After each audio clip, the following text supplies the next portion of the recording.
श्री हरि शरणम श्री हरि शरणम श्री हरि शरणम श्री हरि शरणम प्रभु हरि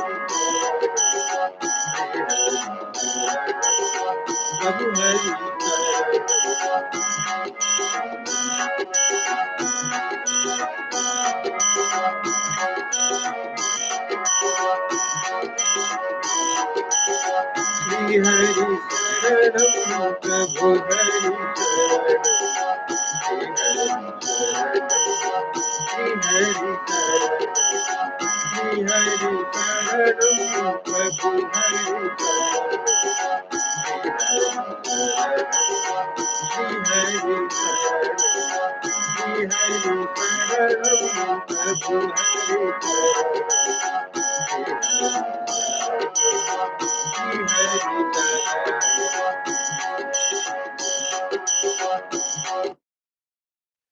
जय श्री कृष्ण जय श्री हरि।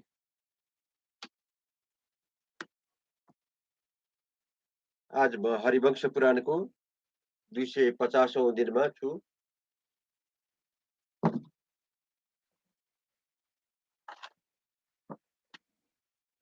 आज म चतुर्थ अध्यायको बाँकी भागलाई अगाडि बढाउने छु। कल तक हमने श्रवण किया था वो सब त्रिलोकी का राज्य हर लेने के लिए उद्धत हो उस युद्ध रूपी यज्ञ के लिए दीक्षा ले चुके थे। उन सब ने अपने शरीर में काले मृग चर्म बांध रखे थे। वो सभी मुंज की मेखला धारण करके व्रत के पालन में तत्पर थे। एक ही निश्चित उद्देश्य को लेकर वो सभी युद्ध रूपी कार्य में संलग्न थे। आज से हम श्रवण कर रहे हैं। सबके मन में यही इच्छा थी कि त्रिलोकी के राज्य पर विजय प्राप्त हो। नाना प्रकार के आयुध हाथ में लेकर बड़ी उतावल के साथ रणभूमि में तीव्र गति से दौड़ते हुए देवताओं, दानवों और दैत्यों का महान कोलाहल वहां होने लगा। योद्धाओं के सिंहनाद, उच्च शोर से पुकार, गर्जना, हाथियों के चिंगाड़ने तथा रथ के पहियों की घरघराहट आदि के घोर कोलाहल से वहां सब और तुमुल नाद छा गया।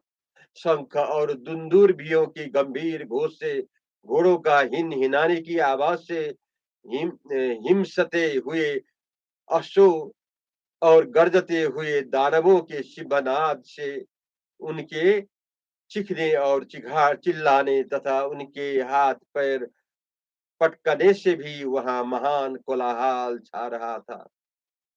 दानवों और देवताओं को विशाल सेनाएं अस्त्र शस्त्रों की सुसज्जित हो समरांगण में भयंकर कर्म करती हुई प्रकाशित हो रही थी। उस समय वहां सुवर्ण से विभूषित हाथी और रथ विद्युत सहित मेघों के समान उद्भासित होते हुए बड़ी शोभा पा रहे थे।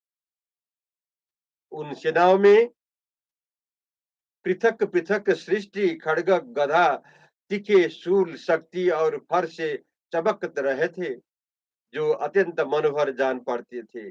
नाना प्रकार को आकृति वाले सैकड़ों और हजारों रथ, जिनके ऊपरी भाग सोने के इस पत्र से ढके हुए थे, प्रज्वलित अग्नि से समान प्रकाशित हो रहे थे।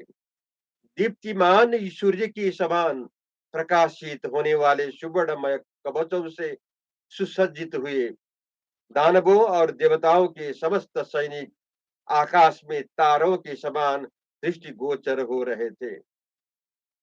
हाथों में दस्ताने बांधे और पीठ पर तरकस लिए बैलों के समान बड़े बड़े नेत्रों वाले देवता सेना के मुहाने पर आकर ऊपर उठाए हुए विचित्र आयुधों को द्वारा बड़ी शोभा पा रहे थे।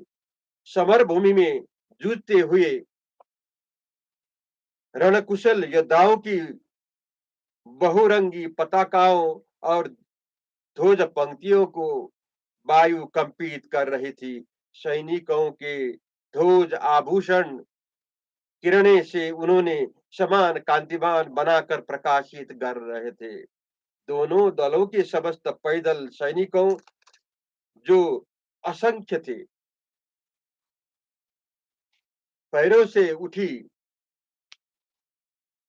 धूल हुए पैरों से उठी हुई धुले हुए रेशमी वस्त्र के समान श्वेत धूलों ने समस्त दिशाओं को आच्छादित कर दिया। सबने दिव्य आयुध धारण कर रखे थे। सभी के अस्त्र शस्त्र तथा वस्त्र आभूषण आदि चमकीले थे। वो आपस में एक सेना के लोग दूसरी सेना के लोगों को स्तंभित कर देते थे, आगे नहीं बढ़ने देते थे। पर्वत शिखरों के समान ऊंचे शरीर वाले वो समस्त देवता और दानव उस समय रणभूमि में खड़े हो एक दूसरे पर चोट करते हुए विचित्र रीति से युद्ध करने लगे। पंखों से वेग युक्त हुए दुर्जय तीक्ष्ण और परम सुंदर बाण मुग्दर मुसल शूल आयतुंड उलूखल असनी तुल्य वज्र खड्ग और वृक्ष आदि के द्वारा अद्भुत पराक्रम प्रकट करते हुए उन योद्धाओं में जब इस प्रकार भीषण मार काट हो रही थी, उसी समय सावित्री का वध करने के लिए बाणासुर ने धनुष उठाया। अपने दिव्य बाणों के जाल से सूर्यश्रेष्ठ सावित्र को आच्छादित करता हुआ बाणासुर मंत्रों द्वारा धी आहुति पाए हुए अग्निदेव के समान तेज से प्रज्वलित हो उठा। देवताओं की विशाल सेना समुद्र के समान थी। उसे दैत्य शिरोमणि बाणासुर अपने बाण बाण बाण समूह द्वारा उसी प्रकार सुखाने लगा, जैसे सूर्य अपनी किरणों द्वारा समुद्र को सुखाते रहते हैं। तब महान वेगशाली सावित्र नामक मारुत ने बलिपुत्र बाणासुर का उत्तम शक्ति चलाई, मानो इंद्र ने किसी पर्वत पर वज्र फेंका हो। परंतु अद्भुत कर्म करने वाले बाणासुर ने प्रज्वलित हुई विशाल उल्का के समान अपनी ओर आती हुई उस शक्ति के एक छूर द्वारा दो टुकड़े कर डाले। उस शक्ति के खंडित हो जाने पर देव शिरोमणि सावित्र ने विश्वकर्मा के बनाए हुए एक दिव्य दानव दलन खड्ग को हाथ में ले लिया, जो विषधर सर्प के समान भयंकर था। उसकी धार बहुत ही तीखी और पुष्ट थी। वह निर्मल एवं विशाल खड्ग तेज होने के साथ ही चंद्रमा के समान उज्जवल कांति के प्रज्वलित हो रहा था। युद्ध के मुहाने पर उस प्रज्वलित होने वाले महान महान कांतिमान खड्ग को हाथ में लेकर महा तेजस्वी सावित्र बाणासुर के निकट खड़े हो गए। सावित्र की आंखें लाल और काया विशाल थी। उन्हें इस प्रकार खड़ा हुआ देख बलिनंदन बाणासुर ने उनके प्रति आक्षेप और सिंहनाद किया। तदंतर उसने सूर्य की किरणों के समान तेजस्वी अशनि के सदृश तीखे और विषधर सर्पों को भांति विषैले बाणास मुहों का शीघ्र ही संधान किया। उनमें सोने के पर लगे थे, उनका अग्रभाग उद्दीप हो रहा था। वो भयंकर वेगशाली तथा अलंकृत थे। बाणासुर ने उन उग्र बाणों को धनुष पर रखकर उसे उन्हें कान तक खींचकर चारों ओर बरसाना आरंभ किया। वो अग्नि के समान तेजस्वी बाण सुदृढ़ धनुष द्वारा छोड़े गए थे। उन्होंने सावित्र को उसी तरह ढक लिया जैसे बादल कैलाश पर्वत को आच्छादित कर देते हैं। बलि कुमार बाणासुर के शस्त्र समूह द्वारा इस प्रकार आच्छादित होते हुए सुरश्रेष्ठ सावित्र युद्ध से विमुख हो रथ और ध्वज सहित वहां से चल दिए। सावित्र को पराजित करके बाणासुर बहुत प्रसन्न हुआ। तत्पश्चात वह भयंकर धनुष लेकर इंद्र के रथ की ओर चला गया। इधर असुर शिरोमणि बल नामक दानव ने विशाल एवं भयंकर गधा हाथ में लेकर उसे ध्रुव नामक वसु के मस्तक पर दे मारा। उस समय समरांगण में उस गधा के भयंकर वेग से ध्रुव के कंधे पर स्थित सुवर्ण जटित विचित्र कवच छिन्न भिन्न हो गए। तब तब शेष सभी वसुओं ने घोर दिव्य शस्त्रों द्वारा रणभूमि में उस दैत्य को उसी प्रकार ढक दिया जैसे बादल सूर्यदेव को आच्छादित कर देते हैं। फिर तो फिर तो उनके बाणों से रौंदा गया दानव शिरोमणि बल गदा उठाकर अपने उस रथ से वेग पूर्वक ऊपर उतर पड़ा। उस महान असुर ने गधा को घुमाकर उसे अपने शत्रुओं पर चला दिया। उस विशाल गदा ने संपूर्ण देवताओं को उस समय विभिन्न दिशाओं में भागने को विवश कर दिया। जैसे इंद्र द्वारा फेंकी गई उनकी असनी पड़े वेग से आगे बढ़कर बड़ी भारी गड़गड़ाहट पैदा करती है, उसी तरह उस गधा ने भी किया। बिजली की सी कड़क पैदा करने वाली उस गधा के शब्द से कंपित होकर उस समय देवसेना के रथी अपने रथों से कूदकर भाग गए। तब सूर्य के समान तेजस्वी और मेघों के समान गर्जना करने वाली देवताओं की उस प्रचंड रथ सेना पर बल सेना पर बल ने चारों ओर से धारा की वर्षा आरंभ कर दी। वह महातेजस्वी महान असुर देवताओं को छुर छुरप्र विशिख भल्ल बस्त दंत तथा शिलीमुख नामक बाणों द्वारा बारंबार घायल करने लगे। बलाक नामक दैत्य हाथ में गदा लेकर मुंह बाए हुए काल के समान जान पड़ता था। वह विद्युत और सूर्य के समान तेजस्वी था। दूसरे वैश्योनर अग्नि के समान प्रकाशित हो रहा था। वह दैत्य देवताओं के धनुष से छूटे हुए बाण समूह के को पिला पिता हुआ सा उनकी ओर दौड़ा। वह दूर से महासागर से समान वेगशाली प्रतीत होता था। जैसे पर्वत समुद्र के वेग को भंग कर देते हैं, उसी प्रकार उस दानव अथवा दैत्य बलाक ने अपनी गर्जना से संपूर्ण दिशाओं को प्रतिद्वंदित करते हुए अपने बल पराक्रम से समस्त देवताओं को प्रगति भंग कर दी। समुद्र नामक दैत्य जैसे वायु अपने बल से वृक्षों को उखाड़ फेंकता है, उसी प्रकार अपने वेग से धुरंधर देवताओं का दमन करता हुआ आप और अनिल नामक दो वायु के साथ युद्ध करने लगा। शत्रुओं का दमन करने वाले पर तप आप और अनिल दोनों वसुओं ने 2 मेघों के समान तेजस्वी बाणों की वर्षा आरंभ कर दी, परंतु उस दैत्य ने उनके चलाए हुए उन तेजस्वी बाणों को आकाश में ही काट गिराया। उसके उस कर्म को ध्रुव सहन न सके, अतः उन्होंने उस पर धावा कर दिया। फिर वो दोनों वीर पृथक पृथक बाण बरसा करके एक दूसरे को घायल करने लगे। वो देवता और दैत्य दोनों शूरवीर उत्तम कुल में उत्पन्न तथा यशस्वी थे, जैसे दो बाघ नखों से और दो महान गजराज दांतों से एक दूसरे पर चोट करते थे।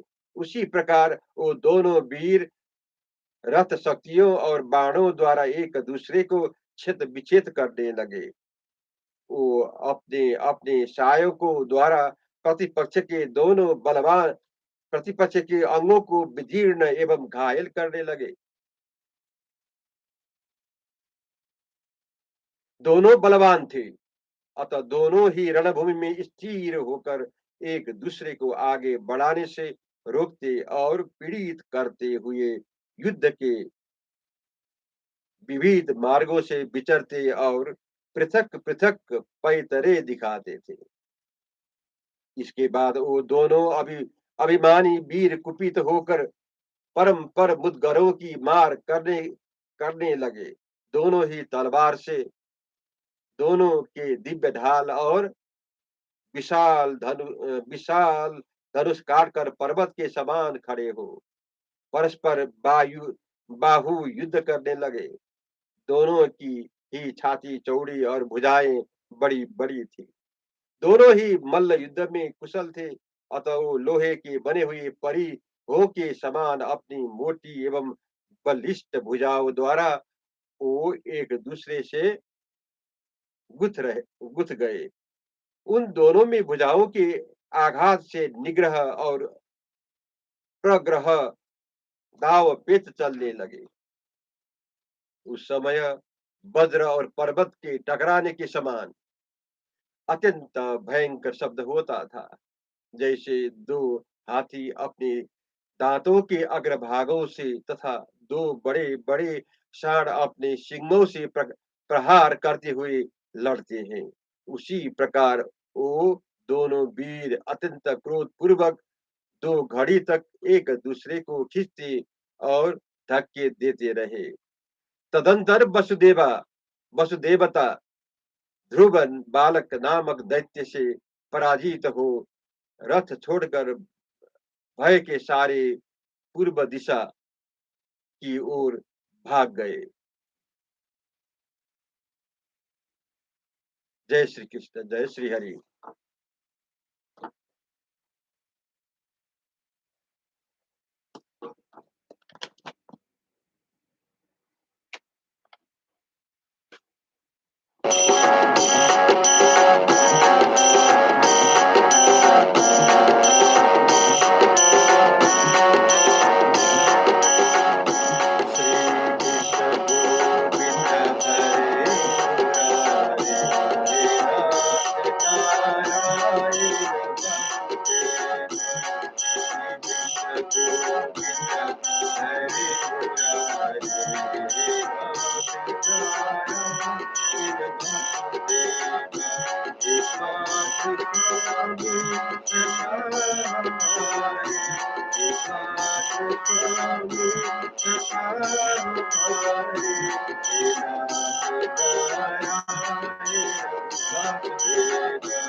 श्री हरि शरणं श्री हरि शरणं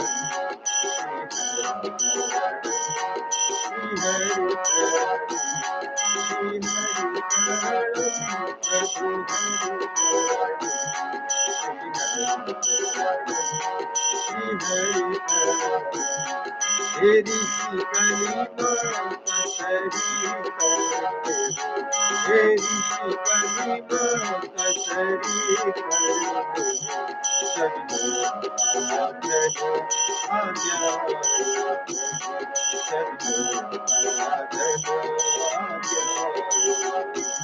शास्त्राधिक छंदी शास्त्राधिक छंदी गुण